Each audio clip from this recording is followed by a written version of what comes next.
आप सभी का स्वागत है हमारे चैनल सत्य ज्ञान साधना में। आप सभी दर्शक जनों को हमारा नमस्कार।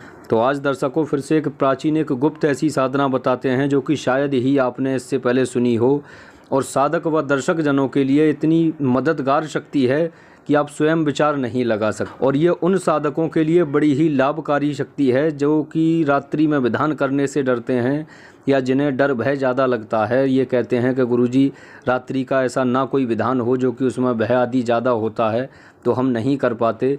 तो दर्शकों इस साधना में सबसे अच्छी बात यही है कि किसी प्रकार का कोई डर भय या दिक्कत परेशानी की बात नहीं है और साधक आसानी से इस साधना को सिद्ध कर लेता है। तो दर्शकों यह साधना है रति प्रिय देवी की साधना।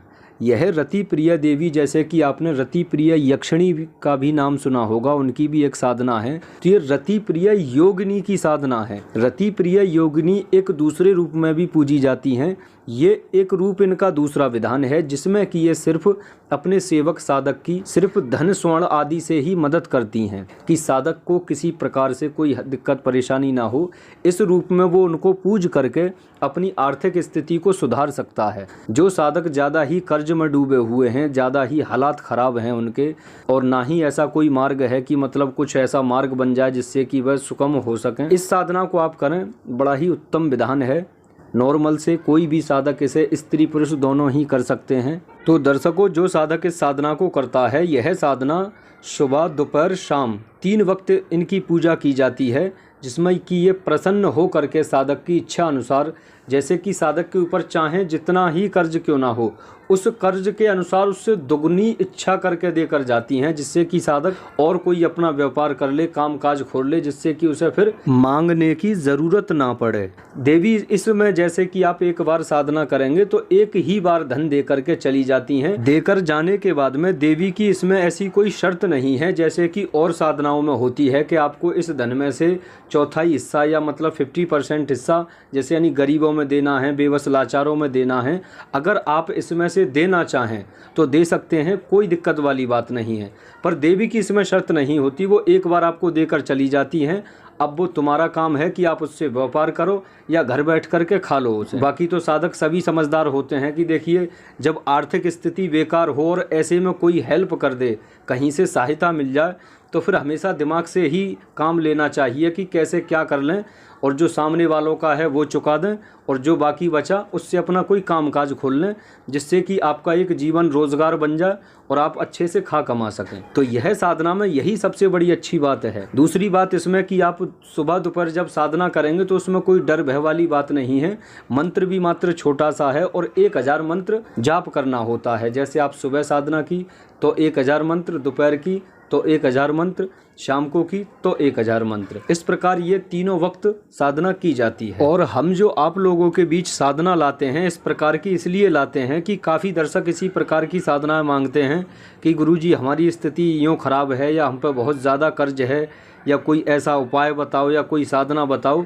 तो हम साधना वही बताते हैं जो वाकई में प्रचलित में हैं और आपके सहायक और सहयोगी शक्तियां हैं जो कि आपकी हेल्प कर सकती हैं, जो कि हम खुद 1000 बार विचार कर लेते हैं, तब कहीं उस साधना को आप लोगों तक इस वीडियो के माध्यम से देते हैं। तो चलिए दर्शकों अब आपको ये साधना विधि समझा देते हैं कैसे क्या करना होगा इसमें। आप सबसे पहले तो या तो कोई अपने घर में ही, अगर आपका कोई सेपरेट ऐसा कमरा है जिसमें कि आपको और कोई छेड़े ना, उस कमरे में साधना काल में कोई जाए ना, तो इस प्रकार का अगर रूम है तो और ज़्यादा उत्तम है। वरना आप कहीं एकांत में या जंगल हार में या कहीं भी आपके ट्यूबवेल आदि हो या कोई ऐसी जगह मालूम हो या कोई वीरान जगह पता हो, ऐसी जगह जाकर के आप साधना को कर सकते हैं।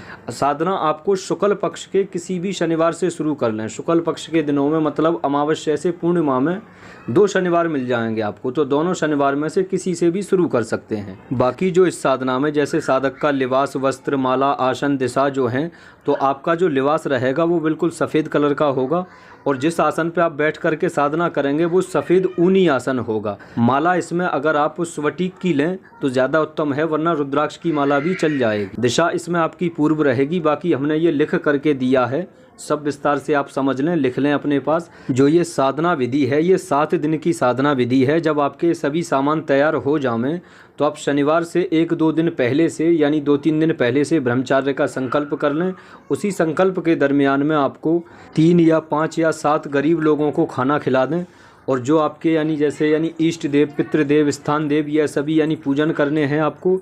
यह जब पूजन आपके हो जाएं तो यह साधना आप शनिवार के दिन सुबह से शुरू करेंगे, प्रातः काल से, लगभग मतलब 4:30-5 बजे से अपनी साधना शुरू कर दें। आपको इसमें देवी का षोडशोपचार यानी पूजन करना है, 16 उपचार। और जो इसमें फूल लगाए जाएंगे वे चमेली के ही फूल चलेंगे सिर्फ। षोडशोपचार पूजन ये ऊपर लिखा हुआ है, आप इस तरीके से सारी चीज़ें पहले से ही लिख लें और अपना इंतजाम ला करके पहले से रखें। अच्छा, जो इसमें देवी का एक मूर्ति रखी जाएगी। मूर्ति या तो मार्केट में आप इस प्रकार की कोई देख लें जो कि सफ़ेद लिबास में हो, बिल्कुल सफ़ेद लिबास की मूर्ति, या फिर आप कह करके यानी तैयार करवा लें।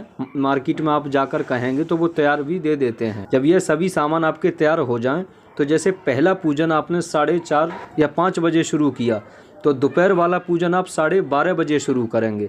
और शाम वाला सूर्य डूबने के साथ ही आप बैठ जाएंगे अपना सारा विधान लेकर के। तीनों वक्त में आपको 1,000 बार मंत्र जाप करना है, मतलब कि आपका पूरे दिन में 3000 मंत्र जाप होगा। ठीक वही संकल्प में बोला जाता है। तीनों समय की पूजा, षोडशोपचार। बाकी इसमें जैसे तीनों वक्त में आपको यानी आसन वगैरह नहीं जैसे चेंज करने होते, पर जो आप यानी भोग प्रसाद और फूल वगैरह जो होंगे वे आपको दोनों वक्त में चेंज करने हैं। सुबह की पूजा तो आप नए सिरे से ही करेंगे रोज। तो इस तरीके से आपका 7 दिन ये विधान चलेगा। ठीक, तो जो आप इसमें जाप किया करेंगे वे आंख बंद करके जाप होगा, पर जब आप सोया करेंगे तो आपको दूसरे तीसरे दिन से ये अनुभव होना शुरू हो जाएंगे। जैसे आप लेटे हैं तो कोई जैसे वीरान जगह दिखाई देना, या आप दौड़ लगा रहे हैं या जंगलों में घूम रहे हैं, या वीरान जगहों पर आपको काफ़ी सारी शक्तियां दिखाई दे रही हैं। इस प्रकार के आपको इस सोते वक्त में यानी अनुभव होते हैं। तो उसमें डरने वाली या दिक्कत परेशानी वाली कोई बात नहीं होती, ये आपके साथ में होता है। जो कुछ होगा वो सोते वक्त में होगा। बाकी साधना वक्त में ऐसा कुछ भी नहीं होता जिससे कि साधक भयभीत हो। साधना में घेरा लगाकर बैठा जाता है, और यह साधना को गुरु दीक्षित साधक ही कर सकते हैं, बिना गुरु दीक्षित नहीं करते। तो जब इस प्रकार आपकी 7 दिन पूरे हो जाते हैं तो 7वें दिन जब आप शाम की पूजा करके सो जाते हो तो रात्रि के लगभग 1 या 1:30 बजे के आसपास में आपको देवी बिल्कुल साक्षात दिखाई देंगी। वे आपको जगाएंगी, आपके सर पे हाथ फिराएंगी और वो आपसे पूछेंगी कि बेटा साधक क्यों परेशान है, क्यों बुलाया मुझे, बता क्या कारण है। तो आपको कहना है कि हे देवी, मैं ऐसे ऐसे अपने दुख कष्टों से बड़ा परेशान हूँ, ये मेरी यानी आर्थिक स्थिति ज़्यादा खराब है। तो वो देवी तो खैर पहले से ही जानती हैं सारी बात को। तो उसी वक्त वो आपको स्वर्णों से यानी भरा हुआ पूरा यानी कलश देकर जाती हैं। इतना कलश में धन होगा कि आप ऐसे मान लें कि आप स्वयं के ऊपर का भी उतार देंगे और आप स्वयं का भी कोई कामकाज खोल लेंगे। फिर वो देवी वहाँ से गायब हो जाती हैं, फिर वो कभी लौट करके नहीं आती। फिर से अगर आपको धन इत्यादि की ज़रूरत रहेगी तो आपको फिर से इसी प्रकार 7 दिन का विधान दोबारा से बैठोगे, फिर से इसी प्रकार आप सहायता ले सकते हो। इस साधना को जो भी साधक साधना सिद्ध करना चाहते हैं वे गुरु दीक्षित साधक ही साधना को सिद्ध कर पाएंगे। तो जो साधक गुरु दीक्षित नहीं है वे हमारे यहाँ से भी गुरु दीक्षा लेकर के और पूर्णता विधि विधान से साधना को करें। हम पूर्णता सहयोग देते हैं। बाकी साधना में जो भी रही बची बात रहती है वो आप हमसे कॉल या व्हाट्सएप पर संपर्क कर लें तो और विस्तार से हम आपको समझा देते हैं। तो ठीक है दर्शकों, आपसे फिर मिलते हैं दूसरी वीडियो में। नमस्कार।